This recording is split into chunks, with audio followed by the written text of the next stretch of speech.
Toledo plays Missouri tomorrow, so that'll be a good one to watch. They almost beat them last year, so Yep. they're a pretty good team.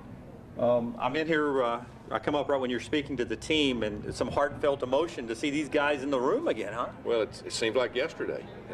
10 years ago, this group got together and did something that nobody thought we could do, and changed the complexity of football that one year, because it hadn't been for that year with all the controversy, probably wouldn't have this +1 in this playoff.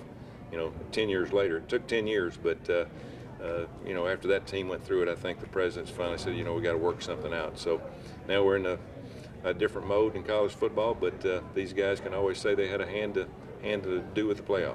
I know I've talked to you about this before, but I know in your heart and a lot of people's heart, this is the 2004 national champions. Well, I bought them rings. I got one on. And so 2004, we did all we were asked to do. We beat 5 teams in the top 15, 3 in the top 10. And we had a heck of a football team. It wasn't a fluke. At the end of the year, I remember when the draft went on, we had 4 guys drafted in the first round, and all the ESPN commentators going, "Hey, these guys must have been pretty good." And we just didn't have enough notoriety going into the season.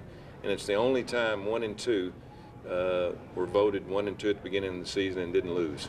And so, unfortunately for us, but we'd have loved to play USC, and then of course USC broke a few rules and they took it away from them, and they should have probably give it to both us and Oklahoma. The AP and the UPI, split it like they've done several over the years, but for some reason they just vacated it. But we can always have the memories of what we had here and what these kids did.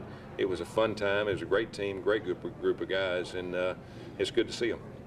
The only word I come up with every time, great, undefeated, all that, but unselfish. This team was unselfish. Well, if you remember, Ronnie Brown and Carnell Williams both could have gone out and been first rounders. And I'll never forget going into the arena in January, and both of them, I thought at least one would come out, and both of them say, "Hey, we want to come back and play again and help each other out and make each other better." And it was kind of one of those teams where nobody wanted the notoriety. Everybody just wanted to play, and everybody wanted to win. Jason Campbell's up at Cincinnati Bengals, where I'm at. I see him once a week, and we talk about that season, about how unselfish everybody was. And you don't get that very often. And if you can get a group of guys that are talented as they are, understanding that, hey, it's about a team concept, then you can accomplish a lot. And these guys did that. Go enjoy the moment, man. Thank you All right, so guys. much. Thanks. Good luck.